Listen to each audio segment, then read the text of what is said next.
আজকে মৌলভীবাজার জেলা সড়ক পরিবহন শ্রমিক ইউনিয়ন কর্তৃক আয়োজিত নির্বাচন কমিশন গঠন সাধারণ সভা এবং বিবিধ আলোচনা অনুষ্ঠানের প্রিয় সভাপতি মৌলভীবাজার বড় মানুষের শ্রম অধিকারে দীর্ঘ 17 বছর থেকে যিনি রাজপথে লড়াকু অবস্থায় রয়েছেন, আমরা যার সাথে দীর্ঘদিন রাজপথে একসাথে কাজ করেছি, আমাদের প্রিয় শ্রম নেতা জননেতা জনাব রফিকুল ইসলাম রশিদ সাহেব আজকে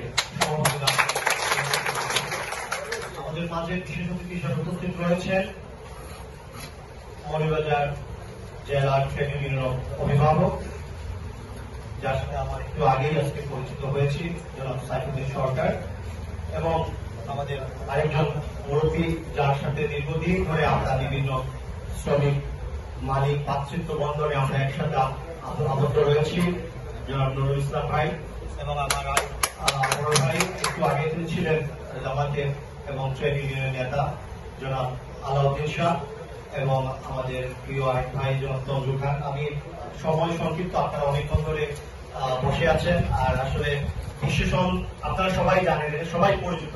এখানে আমি এই জন্য পরিচয়ের জন্য আর আজকের অনুষ্ঠানের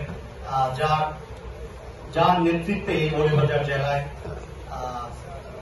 শ্রমিক ইউনিয়ন একটা অভিনব পর্যায়ে, আমি সত্যি অবাক হচ্ছি। আমি এই ব্যাপারে কিছু স্টাডি করেছি, কিছু জানাশোনার চেষ্টা করেছি মৌলভীবাজারে যে আমাদের জেলা শ্রমিক ইউনিয়ন এত বড় অর্গানাইজেশন, যেটা আমার মনে হয় পলিটিক্যাল গণসংগঠন ছাড়া সবচেয়ে বড় সংগঠন, 40 থেকে 45 হাজার সংগঠন, সেটা জেলা শ্রমিক ইউনিয়ন। এটা সত্যি প্রশংসা দাবিদার। আপনারা ঐক্যবদ্ধ, আপনারা অত্যন্ত মেধার স্বাক্ষর রেখেছেন। দীর্ঘ 17 বছর আপনারা যে জুলুম নির্যাতনের শিকার হয়েছে, এই নির্যাতনের পরও আপনারা দমে যান নাই, আপনারা হারিয়ে যান নাই। আপনাদের উপরে পাল্টা সংগঠন দাঁড় করানোর চেষ্টা করেছে 004, আরো অন্যান্য সংগঠন দাঁড় করানোর চেষ্টা করেছে। আমি প্রত্যক্ষভাবে পরোক্ষভাবে তা জানি এবং আমি পাশে ছিলাম বিভিন্নভাবে। আপনারা হারিয়ে যান নাই। আমি শুধু ছোট্ট করে একটা কথা বলতে চাই, ইসলামে রাষ্ট্রের সম্পদের সার্বভৌমত্বের মালিক মহান আল্লাহ তাআলা, আমরা তার তত্ত্বাবধায়ক পাবো। ইসলামের আরেকটি কথা আছে, মালিক এবং শ্রমিক আমরা ভাই ভাই। আপনার যেমন দায়িত্ব রয়েছে, শ্রমিক এবং মালিকের যে অধিকার রয়েছে, মালিকের প্রাপ্য অধিকার, শ্রমিকেরও প্রাপ্য অধিকার রয়েছে। এটা তো পরিষ্কার একটা বিষয়।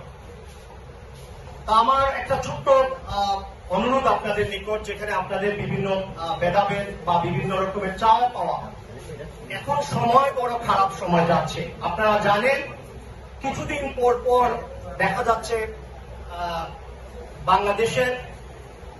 বাংলাদেশের গার্মেন্টস শ্রমিকদের উপর ভর করে ঢাকায় দেখতে পেয়েছেন আপনারা মোটর শ্রমিক এবং রিক্সা চালক ভাইদের উপরে ভর করে ফেসিবাদী ফিরত আসার একটা প্রবণতা রয়েছে। দেখেছি আমরা আনসার বাহিনীর উপরে আনসার লীগ এসে ভর করার চেষ্টা করেছে, তা জনগণ ঢুকে দিয়েছে। পৃথিবীর ইতিহাসে কোন ফেসিবাদ হারিয়ে যাওয়ার পরে ফেরত আসে। এরা সবাই চেষ্টা করুক, পার্শ্ববর্তী দেশের প্ররোচনায় যেভাবে হাজার হাজার মানুষ মারা গেছে, একটা বিবৃতি দেখিনি, একজন এরোস্টার করে বিবৃতির দেশ থেকে উঠে গেছে। এই দেশ কি একজনের গ্রেফতারের সাথে দেশ হারিয়ে যাবে? আমরা সজাগ রয়েছি, আপনারা সজাগ থাকবেন। আপনারা রাজপথে রয়েছেন, আপনারা ঐক্যবদ্ধ থাকলে আপনাদের দাবি দেওয়া, আপনাদের যৌক্তিক দাবি দেওয়ার সাথে আমার দল, বাংলাদেশ জাতীয়তাবাদী দল, সবসময় আজ থেকে 5-7 দিন আগে আপনাদের আজকের অনুষ্ঠানের অভিভাবক, আপনাদের অভিভাবক, মেহনতি মানুষের বন্ধু রফিকুল ইসলাম রশিদ সাহেব, আমাদের প্রিয় নেতা, আগামী দিনের রাষ্ট্রনায়ক, দেশ নায়ক তারেক রহমানকে একটি প্রশ্ন করেছেন আপনাদেরকে মাথায় রেখে। প্রশ্নের উত্তর তারেক রহমান 2 বারই দিয়েছেন। ওনার প্রশ্নের উত্তর আমি ছিলাম সেই প্রোগ্রামে একজন জেলা বিএনপি সুপার 5-এর একজন সদস্য হিসাবে, কনিষ্ঠ সদস্য হিসাবে আমি আপনাদের ওনার পাশে ছিলাম। আমি দেখেছি ওনার প্রশ্ন ছিল আপনাদের ট্রেড ইউনিয়ন নিয়ে, আপনাদের শ্রমিক ইউনিয়ন নিয়ে, চা শ্রমিকদেরকে নিয়ে, নিপৃষ্টি মানুষের, অসহায় মানুষের পক্ষ নিয়ে। তারই পরিপ্রেক্ষিতে উনি খুব সংক্ষিপ্ত সময়ের জন্য এসেছিলেন, উনি 1 ঘন্টার ভিতরে আমাদের প্রশ্নের উত্তরটা দিয়েছেন, যেটা রফিকুল ইসলাম রফিক সাহেব। আপনাদের কিছু যৌক্তিক দাবি দেওয়া রয়েছে, দীর্ঘ 17 বছর থেকে আমরা জানি সেটা।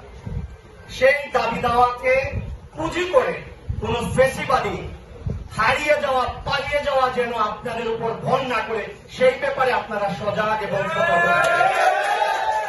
আপনাদের দাবি দেওয়া পূরণের যে সময়, দীর্ঘ 17 বছর বঞ্চনার শিকার আপনারা হয়েছেন। কথায় কথায় আপনাদের, যেখানে আমাদের আজকের শ্রমিক ইউনিয়নের সেক্রেটারি সাহেব বলেছেন উনার কলার খামচে ধরা হয়েছিল, আমরা জানি সেটা। আমরা তাদের কলার খামচে ধরার সুযোগও পাই নাই, তারা চলে গিয়েছে।